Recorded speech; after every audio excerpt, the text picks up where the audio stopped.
السلام علیکم ورحمۃ اللہ تعالی وبرکاتہ۔ نحمده ونصلی ونسلم علی رسولہ الکریم، اما بعد فاعوذ باللہ من الشیطان الرجیم، بسم اللہ الرحمن الرحیم۔ ان اللہ وملائکتہ یصلون علی النبی یا ایہا الذین آمنوا صلوا علیہ وسلموا تسلیما۔ اللہم صلی علی سیدنا و مولانا محمد معدن الجود والکرم وآلہ الکرام وابنہ الکریم وبارک وسلم صلاۃ و سلاما علیک یا رسول اللہ صلی اللہ تعالی علیہ وسلم۔ اس سے پہلے امیدوں کی کمی کا بیان گزرا کہ امیدیں کم کرنی چاہیے، امیدوں کو مختصر کرنا چاہیے، لمبی لمبی امیدیں نہیں لگانی چاہیے۔ لمبی لمبی امیدیں رکھنے کی وجہ سے آدمی اللہ تبارک و تعالیٰ سے اور اس کی عبادت سے غافل ہو جاتا ہے، دنیا میں مشغول ہو جاتا ہے، دنیا کی رنگینیوں میں ڈوب جاتا ہے۔ یہ بیان ہوا۔ اب جو سبق ہے اس میں صدق یعنی سچ بولنے کا بیان، یہ بہت ہی پیاری صفت ہے اور اس کو ہر کوئی پسند کرتا ہے، اور یہ سارے لوگوں کے نزدیک، ہر مذہب کے ماننے والے کے نزدیک اچھی صفت ہے، اچھی خوبی ہے، اچھی کوالٹی ہے سچ بولنا۔ اور جھوٹ بولنا سب کے نزدیک برا ہے، جھوٹ بولنے کو ہر کوئی برا سمجھتا ہے، ناپسند کرتا ہے۔ اس لیے سچ بولنے کی خوبی اپنے اندر پیدا کرنی چاہیے، اور جھوٹ بولنے سے ہمیں بچنا چاہیے کہ اسلام کے اندر سچ بولنے کی بڑی تاکید آئی ہے، اور سچ بولنا اختیار کرنے کی بڑی تعلیم دی گئی ہے، اور جھوٹ بولنے سے بچنے کا حکم دیا گیا۔ دیکھیں قرآن مجید میں اس کے تعلق سے کیا ارشاد ہوا، یہ پارہ نمبر 24 کی آیت کریمہ ہے۔ اللہ تبارک و تعالی ارشاد فرماتا ہے، وَالَّذِي جَاءَ بِالصِّدْقِ وَصَدَّقَ بِهِ أُولَٰئِكَ هُمُ الْمُتَّقُونَ، اور وہ جو یہ سچ لے کر تشریف لائے اور جنہوں نے ان کی تصدیق کی، یہی ڈر والے ہیں۔ اس میں نبی پاک صلی اللہ علیہ وسلم کی صفت بیان کی کہ نبی پاک صلی اللہ علیہ وسلم سچ لے کر تشریف لائے، یعنی دین اسلام اور قرآن مجید، یہ دین بھی سچا ہے، قرآن مجید بھی سچا، اور ہمارے نبی پاک صلی اللہ علیہ وسلم بھی سچے ہیں۔ تو یہ سچ کی نسبت جو ہے حضور پاک صلی اللہ علیہ وسلم کی طرف کی گئی، اور جنہوں نے ان کی تصدیق کی، یعنی حضور پاک صلی اللہ علیہ وسلم کو سچا مانا، قرآن کو سچا مانا، دین اسلام کو سچا مانا، ان کی تعریف اس آیت کریمہ میں بیان کی جا رہی ہے کہ یہی لوگ ڈر والے ہیں، اللہ سے ڈرنے والے ہیں، متقی ہیں، پرہیزگار ہیں۔ تو اس آیت کریمہ کی تفسیر کیا ہے؟ خزائن العرفان کے حوالے سے لکھتے ہیں کہ اس آیت مبارکہ میں سچ لے کر تشریف لانے والے سے مراد حضور نبی رحمت شفیع امت صلی اللہ علیہ وسلم ہیں، اور تصدیق کرنے والے سے مراد امیر المؤمنین حضرت سیدنا صدیق اکبر رضی اللہ تعالیٰ عنہ ہے، کیونکہ سب سے پہلے تصدیق کرنے والی ذات صدیق اکبر رضی اللہ تعالیٰ عنہ کی ہے۔ سب سے پہلے ایمان کو لائے آزاد مردوں میں سیدنا صدیق اکبر رضی اللہ تعالیٰ عنہ، یا تمام مؤمنین مراد ہے، کیونکہ سارے ایمان والوں نے بھی تو حضور پاک صلی اللہ علیہ وسلم کی تصدیق کی ہے، تو اس میں ان کی فضیلت بیان کی گئی۔ سچ بولنا بھی چاہیے، اور سچ بولنے والوں کی تصدیق بھی کرنی چاہیے، یہ اس آیت کریمہ سے بات ثابت ہوتی ہے۔ اللہ پاک کے پیارے محبوب صلی اللہ علیہ وسلم نے ارشاد فرمایا کہ بے شک صدق یعنی سچائی نیکی کی طرف لے کر جاتی ہے، اور نیکی جنت کی طرف لے جاتی ہے، اور بے شک آدمی سچ بولتا رہتا ہے یہاں تک کہ وہ اللہ پاک کے یہاں صدیق یعنی بہت بڑا سچا لکھ دیا جاتا ہے۔ سچ بولنے کی آدمی کوشش کرتا رہتا ہے، مسلسل سچ بولتا رہتا ہے، یہاں تک کہ اللہ تبارک و تعالیٰ کی بارگاہ میں وہ سچا لکھ دیا جاتا ہے، بہت بڑا سچا یعنی صدیق لکھ دیا جاتا ہے۔ اب اس کا شمار صدیقین میں ہوتا ہے، یعنی اللہ کے نیک بندوں کی ایک جماعت ہے جن کو صدیقین کی جماعت کہا جاتا ہے، ان کا مقام و مرتبہ بہت اونچا ہے، ان میں اس کا شمار ہونے لگ جاتا ہے ہمیشہ سچ بولنے والے کا۔ اور آگے حضور فرماتے ہیں کہ بے شک کذب یعنی جھوٹ گناہ کی طرف لے جاتا ہے، اور گناہ جہنم کی طرف لے جاتا ہے، اور بے شک آدمی جھوٹ بولتا رہتا ہے یہاں تک کہ وہ اللہ پاک کے یہاں کذاب یعنی بہت بڑا جھوٹا لکھ دیا جاتا ہے۔ اور کذاب یعنی جھوٹوں پر اللہ کی لعنت، جھوٹوں کو اللہ تبارک و تعالیٰ پسند نہیں فرماتا، اور جس کو اللہ کے یہاں جھوٹا لکھ دیا جائے پھر وہ جہنم میں جائے گا اس جھوٹ کی سزا بھگتنے کے لیے۔ وہ اللہ کا محبوب بندہ نہیں ہو سکتا، وہ اللہ تبارک و تعالیٰ کا مقبول اور پسندیدہ بندہ نہیں ہو سکتا جو جھوٹ بولتا ہے، جھوٹ بولنے کا عادی ہے۔ تو جھوٹ نہیں بولنا چاہیے. جھوٹ بہت ہی بری عادت ہے, بہت بری صفت ہے, اس سے بچنا چاہیے. حضرت علامہ سید شریف جرجانی رحمۃ اللہ تعالی علیہ صدق یعنی سچ کی تعریف بیان کرتے ہوئے فرماتے ہیں کہ صدق کا لغوی معنی ہے واقعے کے مطابق خبر دینا. واقعے کے مطابق مطلب حقیقت کے مطابق کوئی بات بتانا, جو چیز حقیقت میں جیسی ہے ویسا ہی بولنا, جو چیز حقیقت میں ہے اس کے تعلق سے ویسی ہی خبر دینا. جیسے مثال کے طور پر زید آیا اور ہم کسی اور کو اس بات کی خبر دینا چاہتے ہیں تو ہم کیا کہیں گے, بھائی زید آیا, تو یہ ہوا سچ کیونکہ حقیقت میں زید آیا ہے.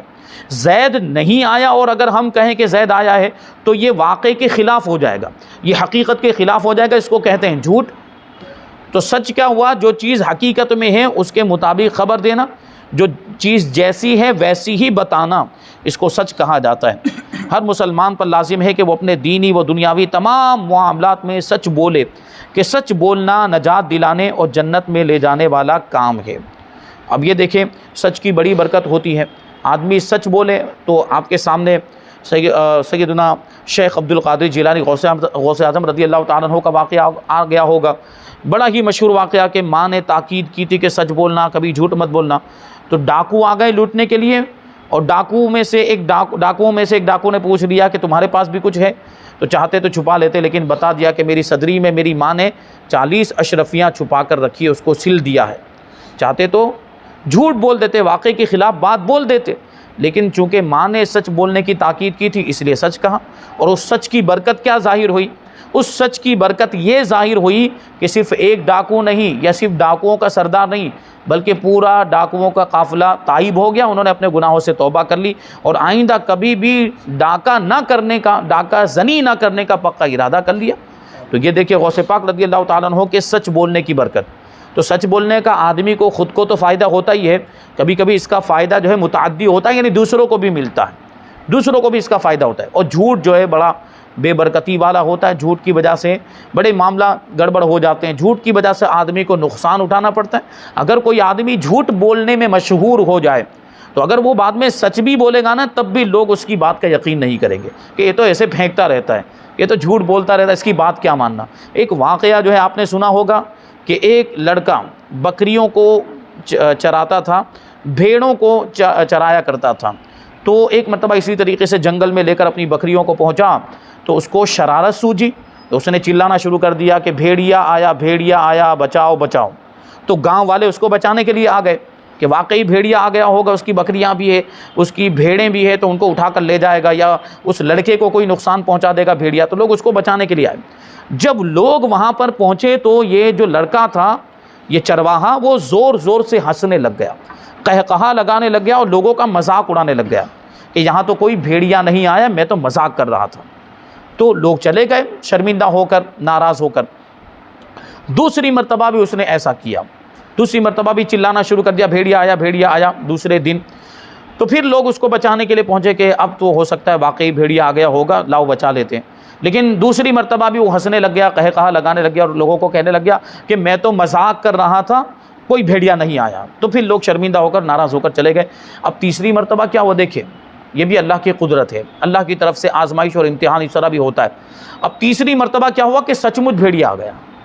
ابھی تک تو وہ کیا بھیڑیا نہیں آیا تھا اور چلاتا تھا کہ بھیڑیا آ گیا لوگوں کا مذاق اڑانے کے لیے اور شرارت کے طور پر وہ کرتا تھا. لیکن اب تیسری مرتبہ کیا ہوا کہ سچ میں بھیڑیا آ گیا. اب چلا رہا ہے وہ بھیڑیا, تو لوگ آپس میں گئے تو یہ مذاق کرتا رہتا ہے, یہ تو اس طریقے سے روزانہ چلاتا رہتا ہے, اس کی بات کا یقین نہ کیا جائے, یہ تو بہت بڑا جھوٹا ہے, بھیڑیا کوئی آیا نہیں ہے, یہ جھوٹ بول رہا ہے. تو لوگ نہیں گئے اس کی مدد کرنے کے لیے. تو کیا ہوا, بھیڑیا آیا, اس کی ساری بکریوں کو بھی کھا گیا, بھیڑوں کو بھی کھا گیا اور اس کو بھی نقصان پہنچایا. تو دیکھیے خود اس کو بھی نقصان ہوا, اس کی بکریوں کا بھی نقصان ہوا. یہ جھوٹ ہے. جھوٹ جو ہے بڑا منحوس, سارے گناہ منحوس ہوتے ہیں. لوگ پوچھتے ہیں نا کہ یہ نحوست کی بھی کوئی چیز ہوتی ہے, ایسے چیزوں کے اندر کوئی نحوست نہیں ہوتی, چیزیں منحوس نہیں ہوتی. جیسے کچھ پرندوں کے بارے میں, الو کے بارے میں کوئی بولتا ہے کہ الو منحوس ہوتا ہے, تو الو منحوس نہیں ہے. اگر کوئی چیز منحوس ہو سکتی ہے تو وہ گناہوں کے کام ہے, گناہوں کے کاموں کی نحوست ہوتی ہے, اس کی بے برکتی ہوتی ہے, گناہوں کی وجہ سے برکتیں ختم ہو جاتی ہیں. تو یہ دیکھیں اس نے جھوٹ بولا تھا تو اس کا نتیجہ اس کو بھگتنا پڑا. اب سچ بولنے کے طریقے، سچ کو اپنانے کے طریقے بتا رہے ہیں کہ سچ کے فضائل کا مطالعہ کیا جائے، سچ کے بارے میں بزرگان دین نے کیا فرمایا ہے ان کے اقوال کا مطالعہ کیا جائے، اور سچ کے دنیاوی اور اخروی فوائد پر غور کریں۔ جھوٹ بولنے کی وعیدوں کو پیش نظر رکھیں، جھوٹ بولنے کے دنیاوی اور اخروی نقصانات پر بھی غور کریں، اور اپنے دل میں خوف خدا پیدا کریں تو خود بخود آدمی سچ بولنے لگ جائے گا، اور انشاءاللہ تبارک و تعالیٰ اس کو سچ بولنے کے بڑے فائدے بھی دیکھنے کو ملیں گے۔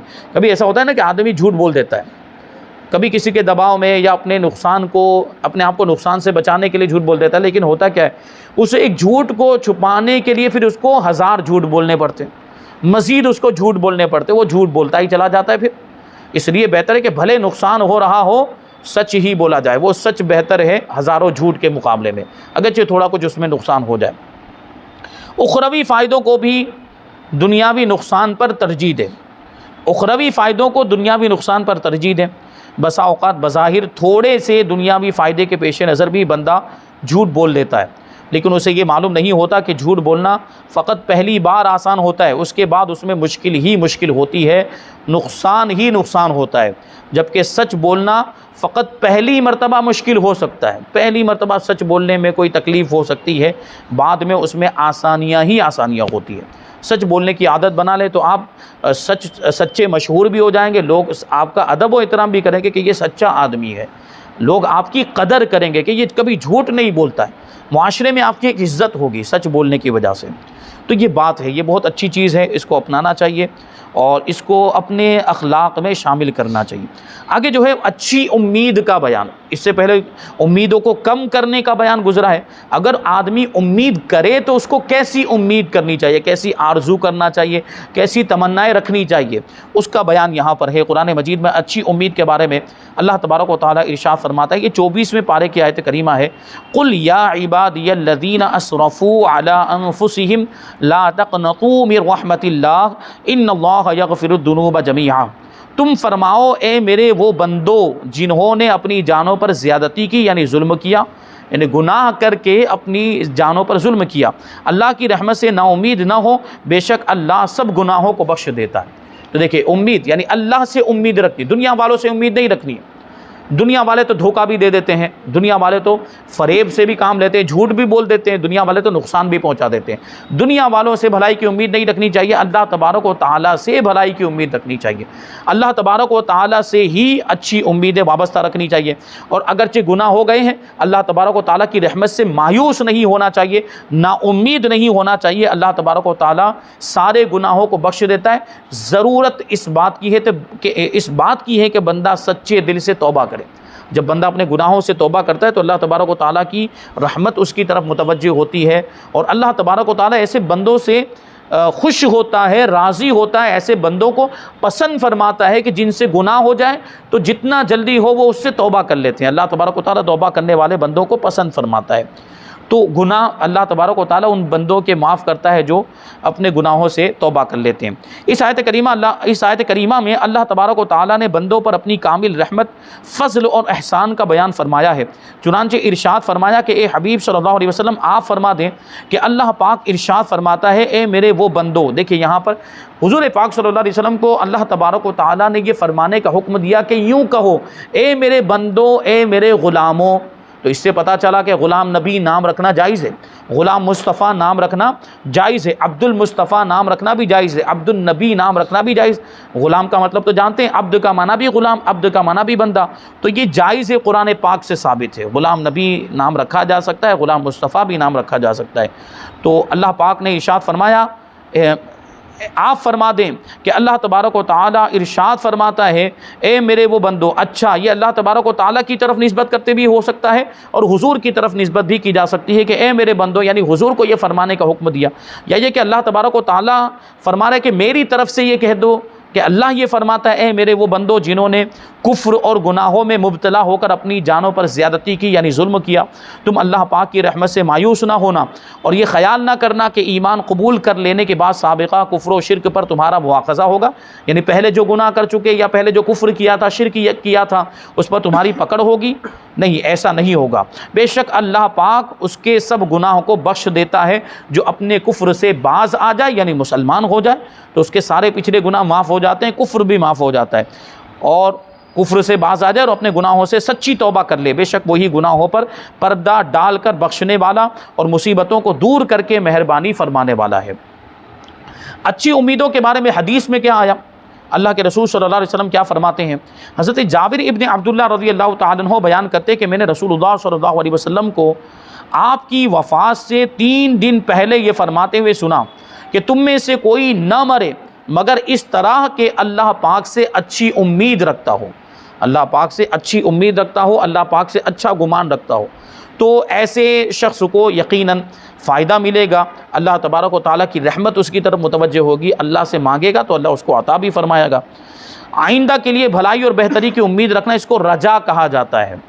مثلا اگر کوئی شخص اچھا بیج حاصل کر کے نرم زمین میں بو دے اور اس زمین کو گھاس پھوس وغیرہ سے صاف کر دے اور وقت پر پانی اور کھاد دیتا رہے، پھر اس بات کا امیدوار ہو کہ اللہ تبارک و تعالیٰ اس کھیتی کو آسمانی آفتوں سے محفوظ رکھے گا تو میں خوب غلہ حاصل کروں گا، اناج حاصل کروں گا، تو ایسی آس اور امید کو رجا کہتے ہیں، اور یہ اچھی بات ہے، یہ اچھی امید میں شمار ہوتا، یعنی ظاہری اسباب مہیا کرنے کے بعد اس کا نتیجہ اللہ تبارک و تعالیٰ کے فضل و کرم پر چھوڑ دینا کہ جو ظاہری چیزیں تھیں وہ میں نے مہیا کر دی، ظاہری اسباب اور ظاہری وسائل، ظاہری ذرائع میں نے مہیا کر لیے، اب اس کے نتیجے، اس چیز کو نتیجے تک پہنچانا، انجام تک پہنچانا یہ پروردگار کا کام۔ جیسے آدمی بیمار ہو گیا، اس نے دوا استعمال کر لی، آدمی بیمار ہو گیا، اس نے دوسرے ذرائع علاج کے استعمال کر لیے، پھر اللہ پر بھروسہ کیا کہ میں نے تو دوا پی لی ہے، ظاہری سبب اختیار کر لیا، اب شفا دینا پروردگار کا کام ہے، وہ شفا عطا فرمائے گا۔ تو یہ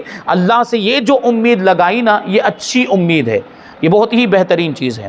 اللہ تبارک و تعالیٰ سے اچھا گمان رکھنا واجب ہے۔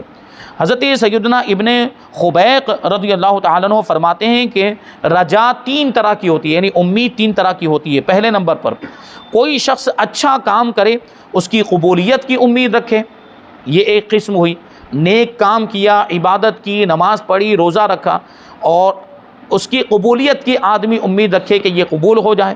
اور دوسرے نمبر پر ہے کہ کوئی شخص برا کام کرے، پھر اس سے توبہ کرے اور مغفرت کی امید رکھتا ہو، یہ دوسری قسم ہو گئی کہ برا کام کیا، اس سے توبہ کر لی، توبہ قبول ہوئی کہ نہیں اس کی امید، قبولیت کی امید کہ توبہ قبول ہو جائے، یہ اس کی امید ہے۔